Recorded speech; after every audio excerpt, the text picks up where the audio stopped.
Welcome to ET Now Startup Central, India's first and only daily show dedicated to startups, technology and entrepreneurship.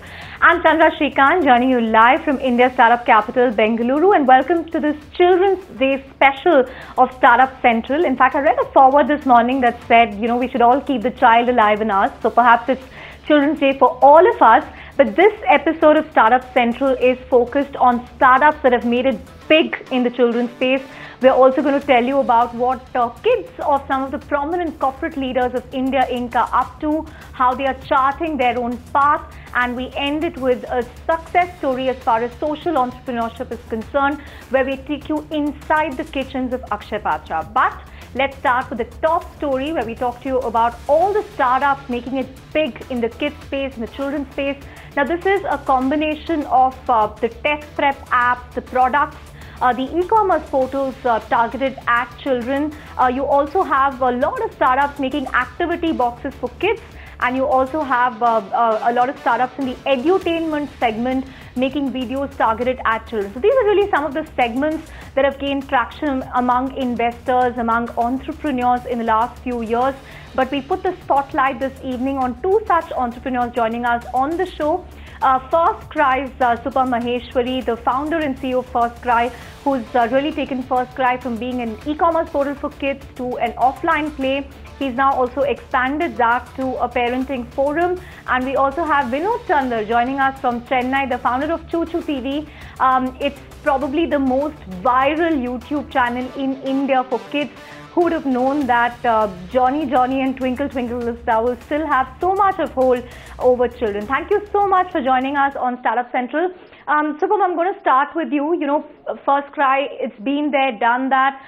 So much of interest in this space based on the kind of startups we see, based on the investment we've seen in the last few years. What do you think is really driving all the interest as far as the children's space is concerned?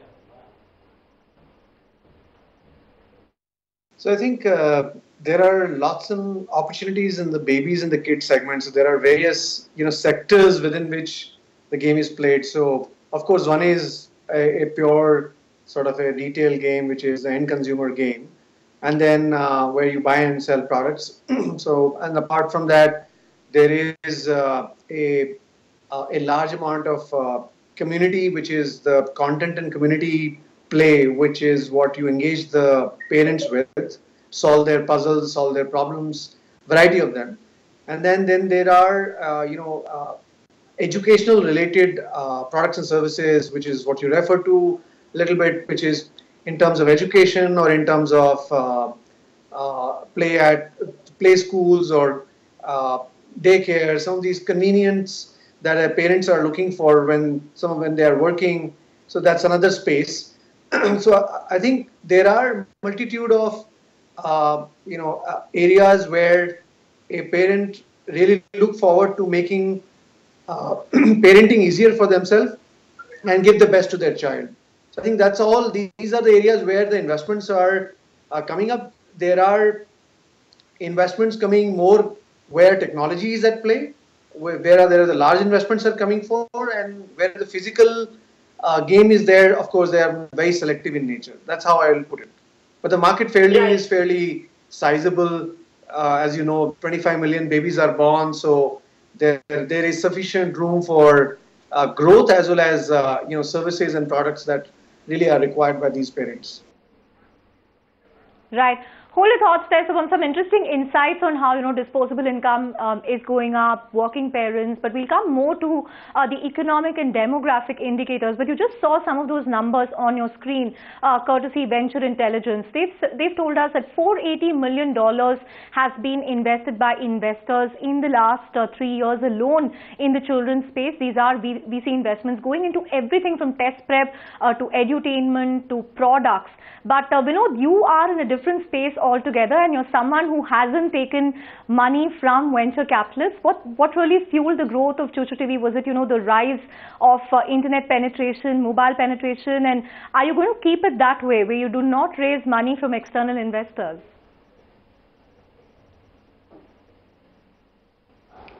Till this date, it has been like that. So it's not that we don't want to raise money.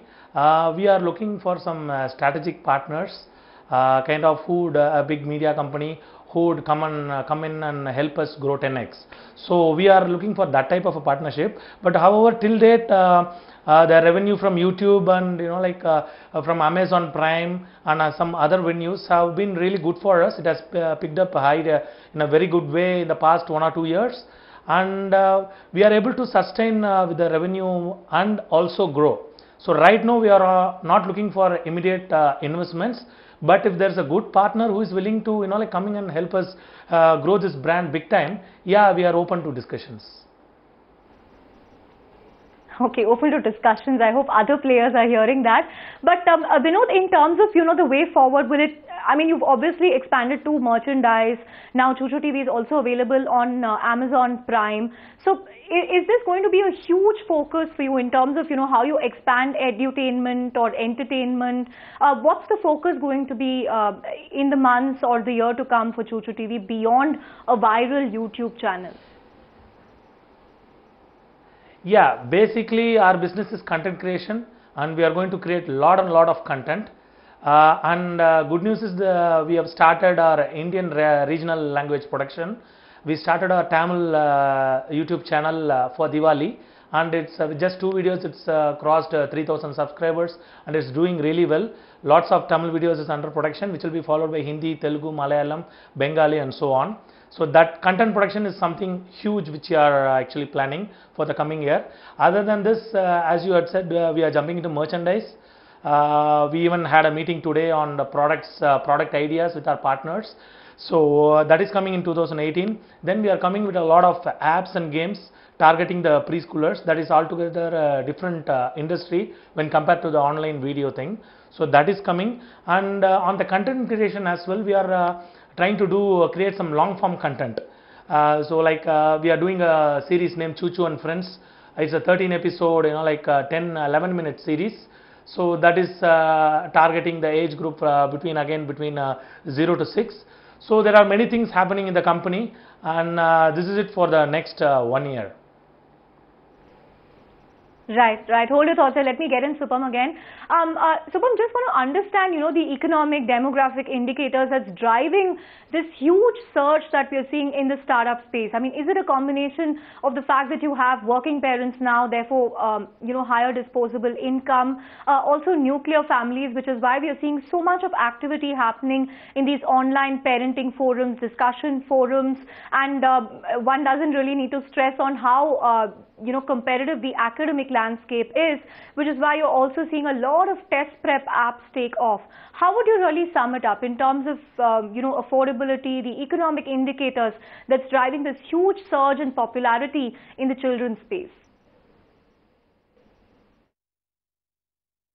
I think first of all, Chandra, this is one sort of a vertical where the disposable income of the parents actually is first put to use.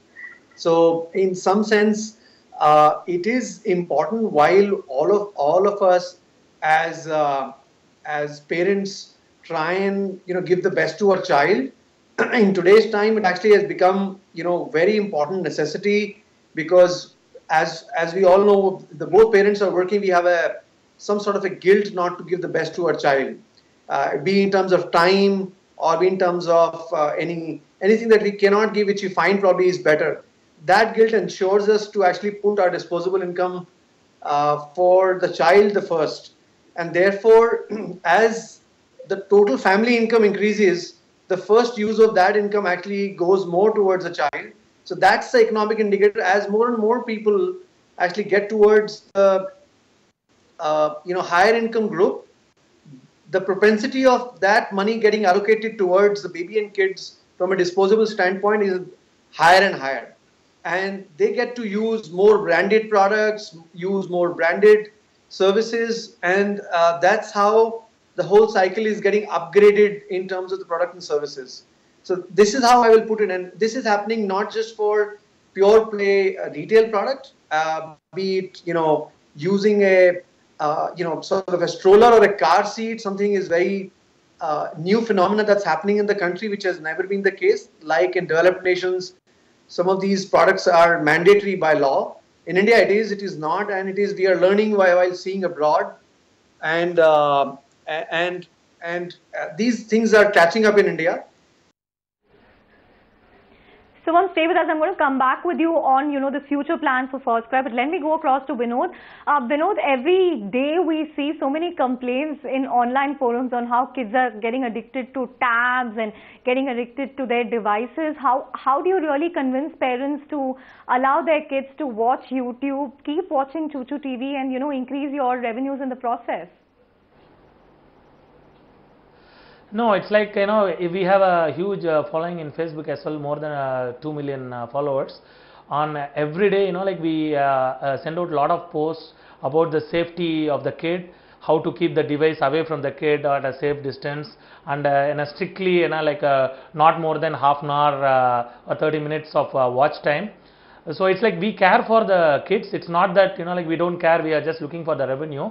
We definitely care for the kids, and even in our content, if you clearly notice, most of our content will be based on playing outside, not with the device. If you see, recently we released like a park song, a zoo song, wherein we want the kids to go out and play. So indirectly through our content, we even promote outdoor gameplay. Okay. Interesting. Some final thoughts from you in terms of the way forward for FirstCry, because you dabble, you were first in online and then you got a significant offline presence through Baby OA, and recently you've also expanded to an online parenting forum.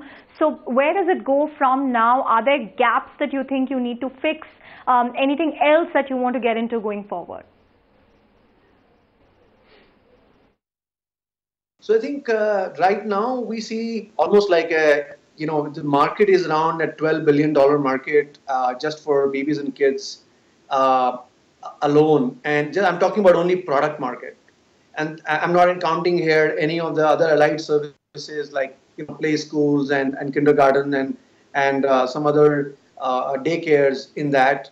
And there are other services like a lot of pediatric services that you can actually add to. Pure product play is 12 billion. We'll continue to grow in that market because as we all know, we make one Australia every year in this country, and that will continue to grow both offline and online for us. We are almost 320 stores in total physically, and we'll continue to add almost 100 stores a year, and likewise for online. So having said that, the allied other areas that we are actually aggressively pursuing is content and community. So if you see our app today, it's almost like a 4-month-old product, but it's phenomenal in terms of it is disrupting the experience of the parents in terms of giving the forum for all the moms, all the parents towards knowing about their child, getting to ask a question to experts, I mean doctors, pediatrics, gynaes, and also other fellow moms who are also on that community to be able to get an answer for an experienced mom who has faced a similar set of a problem.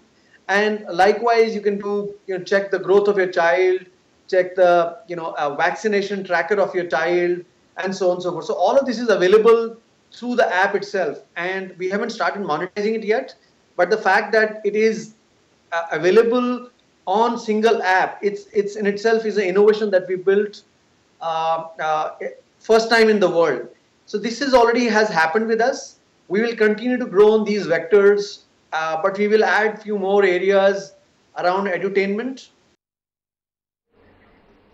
Very quickly, Vinod, how much of a threat would that be? FirstCry gets into edutainment and content. They already have an app that's used very actively by parents. Is that a threat for you at all going forward? Quick thoughts. No. When we started, there were huge YouTube channels and kids content creators from around the world. So we don't think anybody has a competition. Instead we learn from our competitors and we try to do better. So more people coming in, it's more learning. It's happy for us. Okay. On that note, thank you so much, Vinod and Shubham, for taking out time on Children's Day, joining us in this edition of Startup Central. I was wishing you both the very best in the kids space, but don't go anywhere. We're taking a break at this point, but after we come back, 2 special stories ahead. 5 kids of prominent India Inc. leaders who've charted their own path. And of course, we take you inside the Akshay Pacha kitchen in Bangalore to tell you what social entrepreneurship can achieve. Stay tuned and come back.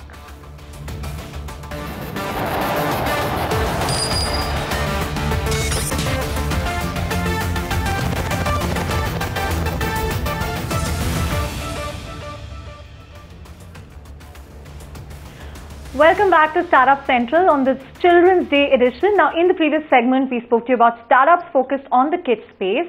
But in this segment, we tell you about kids belonging to family of billionaires who decided to step outside their comfort zone and really do what they were passionate about, what they wanted to do, and did not join the family business. We shortlist 5 such entrepreneurs for you. The first on the list is Ananya Birla, the daughter of Kumar Mangalam Birla. Now, she has clearly charted out a path of her own. She's the founder of Swatantra Microfinance, a startup in the microfinance space. But apart from that, she's also a very, very versatile singer, musician. She's released her own album. So she's clearly one entrepreneur who's proved that, there is more to life than just pursuing one work at a time. Clearly someone who's very comfortable being part of the gig economy.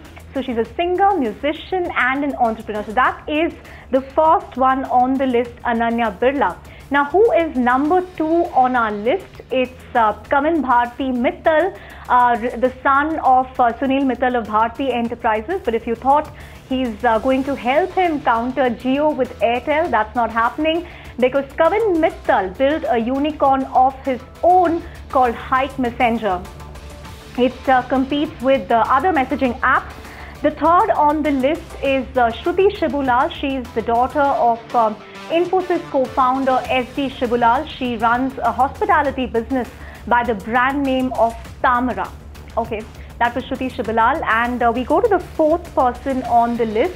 That's Rohan Murthy. Now, Rohan Murthy is the son of Infosys co-founder N.R. Narayan Murthy. He had a brief stint in Infosys. He also had a brief stint in the VC firm Catamaran. But an initiative that he's been very passionate about of late is the Murthy Classical Library of India. So that's something he's championing. And finally, we have Arihant Patni from the Patni family. Remember, Patni brothers sold their software firm to iGate. But after that, Arihant Patni has dabbled a lot in the startup space. He is co-founder of Hive. He also has an investment firm. So those are 5 kids from India Inc. who've done something different, not part of the family business. But on that note, thanks so much for watching this show and stay tuned to ED Now for news and updates.